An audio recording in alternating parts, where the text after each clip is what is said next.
안녕하세요. 건강한 일상입니다. 여러분, 혹시 이런 경험 있으신가요? 밤 12시에 누웠는데 새벽 3시까지 뒤척이다가 겨우 잠이 든다. 새벽 4, 5시에 깨서 다시 잠들지 못한다. 7, 8시간 잤는데도 피곤하고 개운하지 않다. 만약 이 중 하나라도 해당된다면 오늘 영상을 끝까지 봐주세요. 제가 의료 현장과 제약업계에서 오랫동안 일하며 알게 된 충격적인 사실이 있습니다. 50대 이후 수면장애의 진짜 원인은 우리가 생각하는 것과 완전히 다르다는 겁니다. 오늘은 의사들이 시간 부족으로 자세히 설명해주지 못하는, 하지만 반드시 알아야 할 중장년층 수면의 진실과 실제로 효과가 있는 해결법을 알려드리겠습니다. 먼저 통계부터 보겠습니다. 국민건강보험공단 자료에 따르면 수면장애로 진료받는 환자가 매년 증가해서 현재 110만 명을 넘어섰고, 이 중 50대 이상이 70%를 차지합니다. 하지만 실제로는 수면 문제를 겪으면서도 병원을 찾지 않는 분들이 훨씬 더 많습니다. 왜 그럴까요? 대부분의 병원에서는 나이가 들면 당연한 현상이다, 스트레스 때문이다, 운동을 더 하세요, 이런 식으로 대충 넘어갑니다. 그래서 여러분들은 수면제에 의존하게 되거나 인터넷에서 검색한 민간요법을 시도하거나 그냥 나이 탓이라며 포기하게 됩니다. 하지만 제가 의료 현장에서 직접 본 바로는 50대 이후 수면 문제에는 분명한 의학적 원인이 있고 올바른 방법으로 충분히 해결할 수 있습니다. 그런데 잠깐, 오늘 영상이 도움이 되고 계시다면 좋아요 버튼을 눌러주시고, 앞으로도 이런 건강 정보를 받아보고 싶으시다면 구독과 알림 설정까지 부탁드립니다. 여러분의 작은 관심이 더 좋은 콘텐츠를 만드는 원동력이 됩니다. 자, 그럼 이제 본격적으로 50대 이후 수면장애의 진짜 원인을 하나씩 알아보겠습니다. 그럼 50대 이후 수면장애의 진짜 원인은 무엇일까요? 크게 3가지입니다.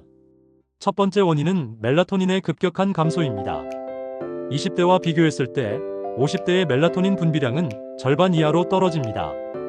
멜라토닌은 우리 뇌에서 분비되는 자연적인 수면 호르몬인데, 이게 부족하면 당연히 잠이 안 옵니다. 그런데 여기서 중요한 것은 단순히 멜라토닌이 부족한 게 아니라 멜라토닌이 분비되는 시간대가 변한다는 겁니다. 젊을 때는 밤 10시에서 11시부터 분비되기 시작하는데, 나이가 들면 새벽 1~2시가 되어야 분비됩니다. 그래서 예전처럼 11시에 누워도 잠이 안 오는 거죠. 두 번째 원인은 신부 체온 조절 능력의 저하입니다. 우리 몸은 잠들기 위해 체온이 자연스럽게 떨어져야 합니다. 그런데 50대 이후에는 이 체온 조절 능력이 현저히 떨어집니다. 특히 여성의 경우에는 갱년기 호르몬 변화로 인한 열감과 식은땀 때문이며, 남성의 경우에는 기초대사량 저하로 인해 이 문제가 더 심해집니다. 세 번째 원인은 숨겨진 수면 무호흡증입니다. 가장 놓치기 쉬운 부분입니다. 제가 의료 현장에서 근무할 때 50대 이상 환자들을 보면 상당수가 경미한 수면 무호흡증을 가지고 있었습니다. 본인은 잘 모르지만 잠들 때 기도가 좁아져서 산소 공급이 원활하지 않아 뇌가 계속 깨어대는 겁니다. 그래서 자도 피곤한 거죠. 이제 여러분이 잘못 알고 있는 수면 상식들을 바로 잡아보겠습니다. 잘못된 상식 첫 번째, 술 한 잔이 잠에 도움이 된다. 절대 안 됩니다. 알코올은 처음에는 졸리게 만들지만 3, 4시간 후 각성 효과를 일으켜 새벽에 깨게 만듭니다. 특히 50대 이후에는 알코올 분해 능력이 떨어져서 이 효과가 더 심합니다. 잘못된 상식 두 번째, 이 낮잠은 무조건 나쁘다. 이것도 틀렸습니다. 오후 1시에서 3시 사이에 20분 이내의 짧은 낮잠은 오히려 밤잠의 질을 향상시킵니다. 다만 3시 이후나 30분 이상의 낮잠은 피해야 합니다. 잘못된 상식 세 번째, 침실 온도는 따뜻하게. 중장년층은 추위를 많이 타서 침실을 따뜻하게 하는 경우가 많은데, 이는 체온 조절을 방해합니다. 침실 온도는 18도에서 20도가 적당하고 대신 이불을 따뜻하게 해야 합니다. 잘못된 상식 네 번째, 수면제는 해롭다. 적절히 사용하면 도움이 됩니다. 다만 벤조디아제핀 계열보다는 멜라토닌 수용체 작용제나 오렉신 억제제 같은 새로운 수면제가 더 안전합니다. 의사와 상담해서 본인에게 맞는 것을 찾는 것이 중요합니다. 이제 실제로 효과 있는 해결법을 알려드리겠습니다. 해결법 첫 번째는 멜라토닌 리듬 재조정. 아침 햇볕 30분 이상 쐐기입니다. 오전 7시에서 9시 사이에 산책하면서 햇볕을 쬐세요. 이게 멜라토닌 분비 시간을 앞당깁니다. 그리고 저녁 9시 이후에는 형광등보다는 따뜻한 색의 간접 조명을 사용하세요. 또한 스마트폰과 TV는 9시 이후 사용을 줄이세요. 저녁에 스마트폰을 사용해야 할 때는 블루라이트 차단 모드를 켜세요. 해결법 두 번째는 체온 조절입니다. 잠들기 2시간 전에 따뜻한 물로 샤워하기입니다. 따뜻한 물로 체온을 올린 후 2시간이 지나면서 자연스럽게 체온이 떨어지고 졸음이 옵니다. 그리고 발 마사지를 해보세요. 발과 발가락을 따뜻하게 하면 말초혈관이 확장되어 체온 조절에 도움이 됩니다. 해결법 세 번째, 호흡법을 통한 심신의 이완입니다. 4, 7, 8 호흡법.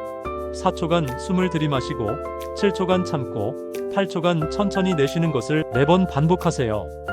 이게 부교감신경을 활성화시켜 자연스럽게 졸음을 유도합니다. 해결법 네 번째는 수면 환경 최적화입니다.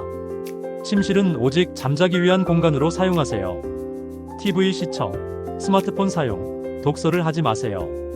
뇌가 침실을 각성 공간으로 인식하게 됩니다. 소음 차단 귀마개나 화이트 노이즈를 활용하세요. 특히 도시에 사는 분들은 필수입니다. 해결법 다섯 번째는 영양과 타이밍 조절입니다. 저녁 6시 이후에는 카페인을 금지합니다. 카페인이 체내에서 완전히 사라지는 데에는 8시간에서 10시간이 걸립니다. 그리고 마그네슘을 보충해주세요. 적절한 마그네슘 섭취는 근육 이완과 신경 안정에 도움됩니다. 다만 신장 질환이 있으신 분들은 의사와 상담 후 드세요.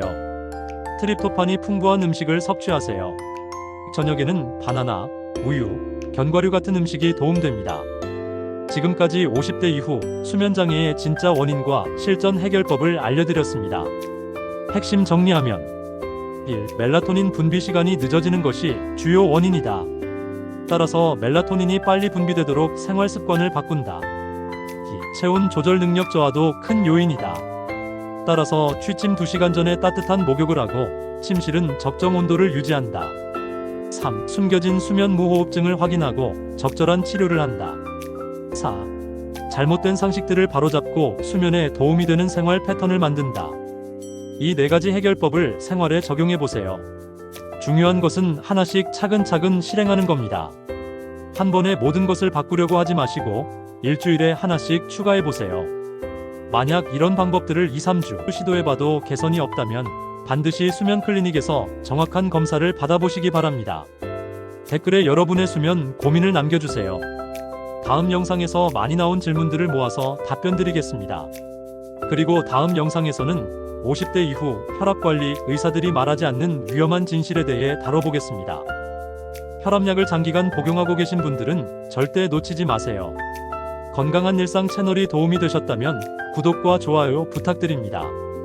여러분의 건강한 노후를 위해 계속해서 유용한 정보로 찾아뵙겠습니다.